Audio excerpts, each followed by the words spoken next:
మా ల్యాండ్ 10 గుంటలు పోయినాక మాకు ఇల్లు ఇస్తా అని ఆ రోజు చెప్పారు.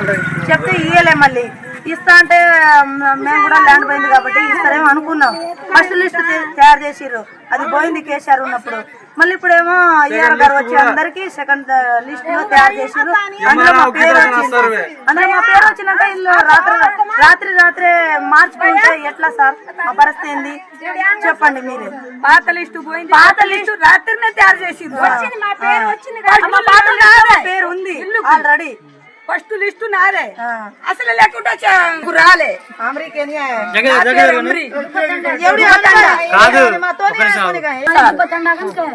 దుబ్బతండ మాకు ఇల్లు వచ్చింది, సర్వే చేసిర్రు. 2 సార్లు వచ్చిర్రు, సర్వే చేసిర్రు. ఇంట్లో 4 ఉన్నారు, ఒక ఇల్లు వస్తుందని రాసుకుని పోయిర్రు. ఫస్ట్ లిస్టు నాదే, అమ్రి అని పెట్టిర్రు. ఫస్ట్ లిస్టు నాదే, ఇల్లు వచ్చింది నాది. 2సారి 3సారి కూడా వచ్చింది. ఇప్పుడు రాత్రినే చెడగొట్టి కొత్త లిస్టు తయారు చేసిర్రు. మాకు ఇల్లు లేదంటారు. రాలే ఇల్లు నీకు లేదన్నారు. అప్పుడు ఎట్లా ఉంటది మాకు? అందుకనే వచ్చిన వాళ్ళకి చూసి మళ్ళీ చేసి చెప్పాలి. కానీ కొత్త లిస్టు